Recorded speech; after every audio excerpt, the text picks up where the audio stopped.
আমরা যারা কন্টেন্ট বানাই বা কন্টেন্ট ক্রিয়েশনে নতুন আসতে যাচ্ছি তারা কিন্তু একটা জিনিস নিয়ে প্রায় প্যারা খায়, তাহলে এর সাউন্ড কোয়ালিটি। কন্টেন্টের সাউন্ড যদি ভালো না হয় তাহলে কিন্তু এর কন্টেন্টের বাড়া হয়ে যায়।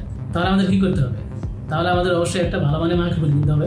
কিন্তু ভালো মানের মাইক্রোফোন কিন্তু অনেক দাম, যেটা কিন্তু আমরা যারা নতুন কন্টেন্ট ক্রিয়েশন আসছি বা আমরা নতুন কন্টেন্ট বানাচ্ছি তাদের জন্য কিন্তু খুবই একটা প্যারাদায়ক বিষয়। কারণ আমাদের এত টাকাও নাই যে এত দামের একটা মাইক্রোফোন আমরা কিনবো। তাদের জন্য এই বয়াবাই M1 মাইক্রোফোনটা হতে পারে কিন্তু একটা আদর্শ চয়েস। দিয়ে আমি এই মাইক্রোফোনটা বেশ কিছুদিন যাবৎ ইউজ করতেছি। ইউজ করে আমি কি ভালো মন্দ কি ফিডব্যাক পাচ্ছি তার সত্য একটা রিভিউ আমি আপনাদের সামনে শেয়ার করবো। তো আপনারা ধৈর্য করে ভিডিওটির প্রথম থেকে শেষ পর্যন্ত দেখুন। আর একটা জিনিস খেয়াল করেন তো, আপনি যে ভিডিওটা দেখতেছেন আপনার কি আমার এই চ্যানেলটা সাবস্ক্রাইব করা আছে? যদি চ্যানেলটা সাবস্ক্রাইব না করা থাকে তাহলে অবশ্যই সাবস্ক্রাইব করে আমার পরিবারের সদস্য হয়ে যায়। চলুন বেশি বকবক না করে মূল ভিডিও শুরু করি। বিল্ড কোয়ালিটির দিক থেকে এই মাইক্রোফোনটা কিন্তু আমার কাছে এভারেজ মনে হয়েছে। এখানে যে তারগুলো দেওয়া আছে এটা কিন্তু খুব একটা মোটা তার না, মোটামুটি একটু চিকন তার দেখা যাচ্ছে। আর এখানে যে ক্লিপটা দেওয়া আছে এটা কিন্তু এর সাথে দেওয়া থাকে। এই ক্লিপটা কিন্তু আমি একবার লাগাইছি, এই লাগানোর পরে আর খোলা যাচ্ছে না। এটা খোলার দরকার নাই। এটা যখন আমি রেকর্ড করবো তখন আমি এইভাবে এখানে লাগিয়ে আমি অডিওটা রেকর্ড করতে পারবো।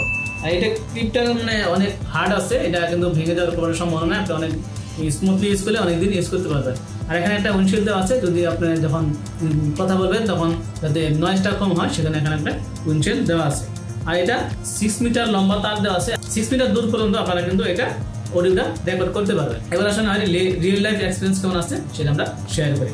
এবার আমি বয়াবাই M1 মাইক্রোফোন দ্বারা অডিওটা রেকর্ড করতেছি। আপনারা বুঝতেই পারতেছেন এটা কিন্তু কোনো এডিটিং ছাড়া কিন্তু এই সাউন্ডটা আপনারা শুনতে পাচ্ছেন। এখানে রুমে কোনো সাউন্ড নেই। আর আমার যে রুমটা মোটামুটি একটা রাস্তার পাশে, বাইরে মোটরসাইকেল বা বাচ্চা কাচ্চা অনেকে নয়েজ বাইরে তো শোনা যায়, সেটা কেমন শোনা যাচ্ছে আপনারা কিন্তু মানে নিজ কানে শুনে নেন বা কেমন পারফরমেন্স আপনারা এই মাইক্রোফোন দিতে পারবেন। আর এটা কিন্তু আমার রেকর্ড হচ্ছে একটা মোবাইলের মাধ্যমে। আমার কিন্তু আসলে ক্যামেরা নাই, যদিও ক্যামেরাতে কেমন সাউন্ড হয় সেটা আসলে আমি দেখাতে পারতেছি না।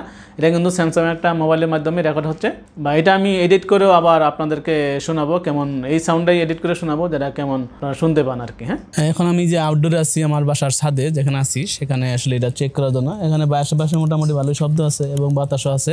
তো পাশে যেহেতু নদীটা দেখো, এই পাশে ফাঁকা আছে, এখানে এই পাশ থেকে মোটামুটি অনেক বাতাস আছে আর কি, দক্ষিণে হাওয়া তো এখন সেখানে বোঝা যাচ্ছে কেমন নয়েজ আসতেছে। আমি এখন কথা না বলি দেখি কিছুক্ষণ যে কেমন নয়েজটা আসে। হ্যাঁ, ওকে, আপনারা বুঝতে পারছেন যে বাইরে কেমন নয়েজ আসে আর কি। হ্যাঁ, এইবার আপনারা যে সাউন্ডটা শুনতেছেন সেটা কিন্তু আমার রুমেই। এখন আমি ফ্যানটা ফুল ভলিউমে চালিয়ে দিছি। এখন এই ফ্যানের নয়েজটা কীরকম ক্যাপচার করে সেটা কিন্তু আপনারা নিজে কানে শুনতে পারতেছেন। ফ্যান চললে তাহলে কিন্তু মোটামুটি ভালোই নয়েজ ক্যাপচার করে, যেটা কিন্তু আসলে যে অন্যান্য দামি মাইক্রোফোনে যেরকম করে না। এটা যেহেতু দাম কম, সুতরাং আমরা আপনাদেরকে ফ্যান বন্ধ করেই আসলে আমাদেরকে অডিওটা রেকর্ড করতে হবে, কিছু করার নাই। এবার আসি এই মাইক্রোফোনটা আসলে কাদের জন্য, কারা এই মাইক্রোফোনটা কিনতে চান বা কারা আমরা মাইক্রোফোনটা কিনতে পারেন এবং কারা মাইক্রোফোনটা কিনতে চান না। যাদের মনে মধ্যে টাকা আছে, মোটামুটি ভালো টাকা আছে এবং আরও ভালো সাউন্ড কোয়ালিটি চাচ্ছেন, তারা কিন্তু আসলে আপনারা যদি দামি মাইক্রোফোন কিনতে পারেন তাহলে অবশ্যই দামি মাইক্রোফোন কিনবেন। আর যারা বাইরে ব্লগিং করেন বা ফেসবুকিং করেন এবং অনেক কন্টেন্ট ক্রিয়েশন দেখেন যে আপনারা দূর থেকে অনেক কিছু কথা বলতে হয়, তারা কিন্তু আসলে এই তারযুক্ত মাইক্রোফোনটা না নেওয়াই ভালো। কারণ এটা 6 মিটার তার লম্বা হতে এটা কিন্তু আসলে একটু হিজিবিজি লেগে যায় এবং পেস লেগে যায়, যেটা কিন্তু আসলে একটা বিরক্তিকর। আপনার যদি টাকা থাকে তাহলে অবশ্যই একটা ওয়্যারলেস মাইক্রোফোন আপনি নিতে পারেন। আর যদি আমার মতো নতুন কন্টেন্ট ক্রিয়েটর হয়ে থাকেন বা টাকা পয়সা এখন সমস্যা, তাহলে কিন্তু এই বয়াবাই M1 মাইক্রোফোনটা আপনার জন্য একটা বেস্ট চয়েস হতে হবে। কারণ এই দামে কিন্তু এই মাইক্রোফোনটা অবশ্যই ভালো একটা মাইক্রোফোন হবে। আর আপনি এই দামে আপনারা অনেক দোকানে কিন্তু ওয়্যারলেস মাইক্রোফোনও পেয়ে যাবেন। সেটা কিন্তু ওয়্যারলেস মাইক্রোফোন আপনারা নিতে পারেন, তবে সাউন্ড কোয়ালিটি কেমন হবে সেটা বেশি দিন টিকে না আসে আর কি।